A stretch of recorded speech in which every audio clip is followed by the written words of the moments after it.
Hello friends, તો આજે આપણે બનાવીશું એક એવી ગ્રેવી કે જેનાથી તમે 50થી પણ વધારે શાક બનાવીને રેડી કરી શકશો, અને એ પણ માત્ર 5 જ મિનિટની અંદર. અને આ ગ્રેવીની ખાસિયત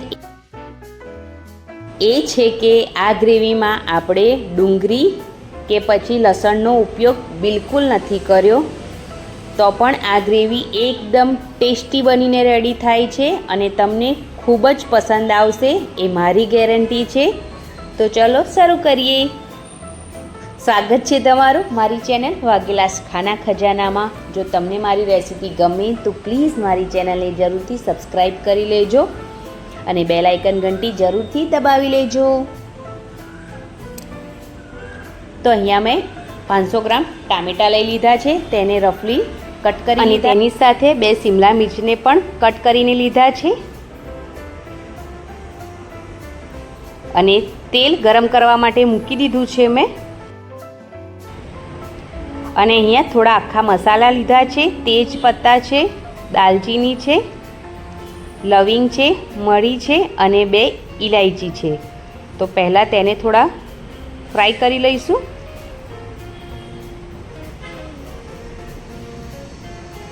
અને એ થોડા ફ્રાય થઈ જાય એટલે તેની અંદર શિમલા મિર્ચ એડ કરી દઈશું.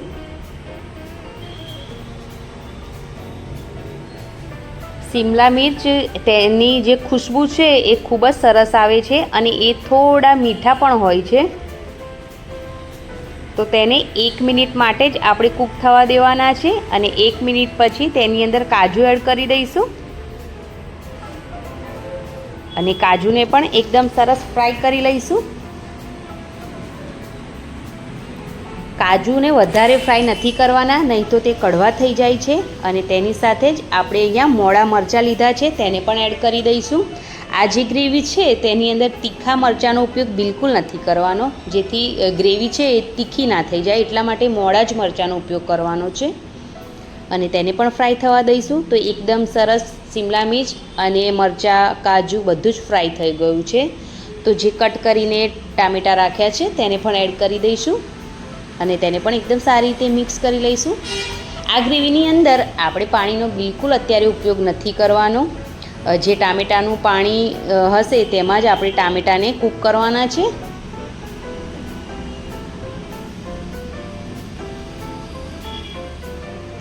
અહીંયા મેં એક મોટા ટુકડા આદુને ઝીણું સમારીને એડ કર્યું છે. તો તેને પણ મિક્સ કરી લઈએ.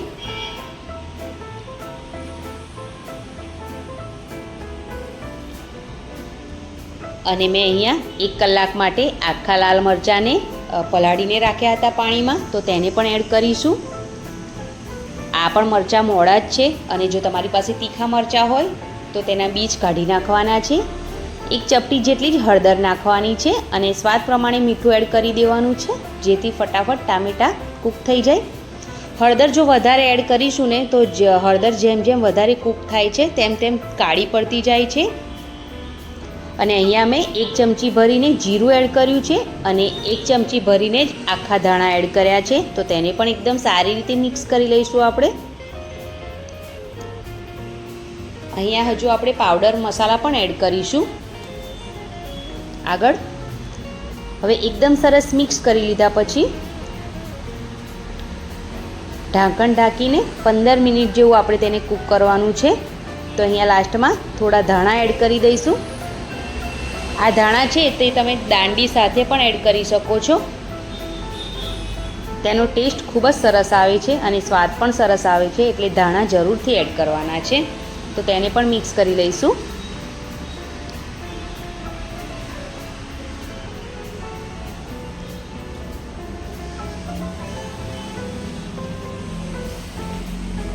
હજુ ટામેટાં કાચા છે તો તેને એકદમ સારી રીતે આપણે કૂક કરવાના છે. તો ઢાંકણ ઢાંકીને 15 મિનિટ તેને કૂક થવા દઈશું. જો ટામેટાં થોડા ઘણા પણ કાચા રહી જાય ને તો ગ્રેવી એકદમ સરસ બનતી નથી, એટલે ટામેટાને એકદમ સરસ કૂક કરવાના છે, જેથી આપણી જે ગ્રેવી છે એકદમ સરસ બનીને રેડી થાય. તો અહીંયા 15 મિનિટ થઈ ગઈ છે અને ટામેટાં એકદમ સરસ કૂક થઈ ગયા છે. ચમચની મદદથી દબાવીએ તો એકદમ સારી રીતે તે સોફ્ટ થઈ ગયા છે. તો હવે આપણે ગેસની ફ્લેમ છે એને બંધ કરી દઈશું અને આ જે મિક્સર છે તેને ઠંડુ થવા દઈશું. આજે આપણે આખા મસાલા એડ કર્યા છે ને, આ ટાઈમે તેને કાઢી લેવાના છે જેટલા દેખાય એટલા, જેથી જ્યારે આપણે આ ગ્રેવીને પીસીએ તો તેની એકદમ સ્ટ્રોંગ ફ્લેવર આપણી ગ્રેવીમાં ના આવે. એટલા માટે બધા જ આખા મસાલાને કાઢી નાખવાના છે અને બાકી બચેલી ગ્રેવીને મિક્સર જારમાં એડ કરી દેવાની છે અને બિલકુલ પાણી એડ કર્યા વગર એકદમ સ્મૂથ તેને પીસી લેવાની છે.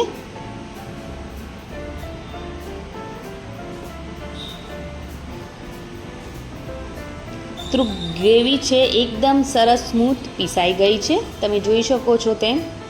તો આ ગ્રેવીને હજુ આપણે એકવાર વધારે કૂક કરવાની છે, કેમ કે જ્યારે આપણે ગ્રેવીને પીસીએ તો થોડી કચાશ રહી જાય છે, એટલે તેને બીજી વાર કૂક કરી લેવાની છે.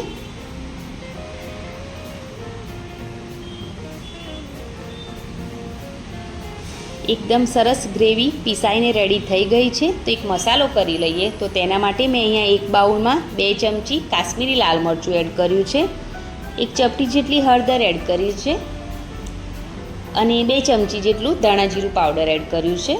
અને હવે તેની અંદર થોડું પાણી એડ કરી અને એક સ્લરી જેવું બનાવી લઈશું આપણે.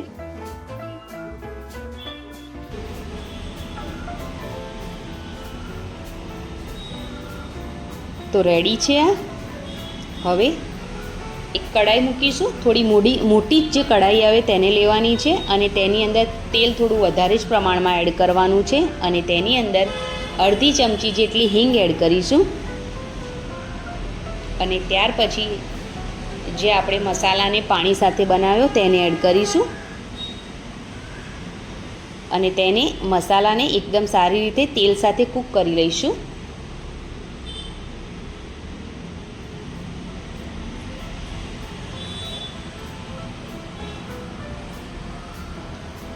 તેલનું પ્રમાણ થોડું વધારે જ રાખવાનું છે, કેમ કે ગ્રેવીમાં તેલ થોડું વધારે જ વપરાય છે, જેથી ગ્રેવી એકદમ ફટાફટ કૂક પણ થઈ જાય છે અને લાંબા ટાઈમ સુધી આ જે ગ્રેવી છે એ ખરાબ પણ નથી થતી અને એકદમ સરસ મસાલા કૂક થઈ ગયા છે. તો જે ગ્રેવી આપણે પીસીને રેડી કરી હતી તેને હવે એડ કરી દઈશું મસાલા સાથે અને તેને પણ એકદમ સારી રીતે મિક્સ કરી લઈશું. જો આ ગ્રેવીમાં તમે પાણી એડ કરશો ને તો છીટા મારશે, જે બધું પ્લેટફોર્મ બગાડશે. એટલા માટે આપણે પાણી બિલકુલ નથી એડ કરવાનું. તે છતાં પણ જો એવું થાય તો તમે આ ગ્રેવી છે તેને ઢાંકણ ઢાંકીને કૂક થવા દેશો તો પણ ચાલશે.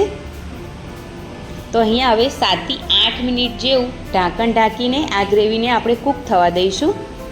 તો અહીંયા 7 થી 8 મિનિટ થઈ ગઈ છે અને તેલ પર ઉપર આવી ગયું છે અને ગ્રેવી છે એકદમ સરસ કૂક થઈ ગઈ છે. પણ હજુ આ જે ગ્રેવી છે એ થોડી ગાઢી છે, જાડી છે મતલબ કે. તો હવે આપણે તેની અંદર થોડું પાણી એડ કરવું પડશે, જેથી ગ્રેવી છે એકદમ થોડી પાતળી થઈ જાય. તો અહીંયા મેં મિક્સર જારમાં જે ગ્રેવી ચોટેલી હતી તો તેની જ અંદર ગરમ પાણી એડ કર્યું છે અને તેને એડ કરી રહી છું અહીંયા. તો તમારે પણ ગ્રેવીમાં જેટલું બી પાણી એડ કરવું હોય ને તો એ પાણી ગરમ જ એડ કરવાનું છે. તમને જેટલા પ્રમાણેમાં ગ્રેવી જોઈએ, પાતળી કે જાડી, એ પ્રમાણમાં પાણી એડ કરવાનું છે અને તેને મિક્સ કરી લેવાનું છે ગ્રેવી સાથે. ને પાણી જ્યારે એડ કરો ત્યારે પછી પણ 3 થી 4 મિનિટ જેવું આપણે ઢાંકણ ઢાંકીને આ ગ્રેવીને કૂક થવા દેવાની છે.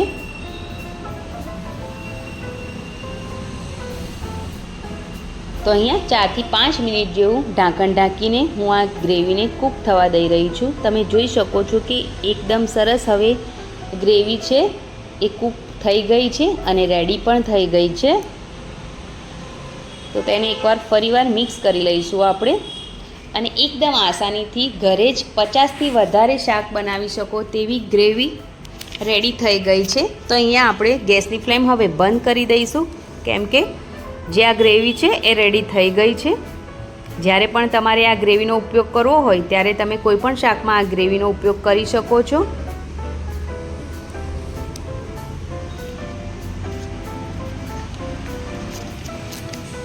તો એકદમ સરસ 50થી પણ વધારે શાક બની જાય તેવી ગ્રેવી આપણે રેડી કરી લીધી છે અને તમે ફ્રીજમાં તેને 10 દિવસ સુધી પણ સ્ટોર કરી શકો છો, બિલકુલ નહીં બગડે.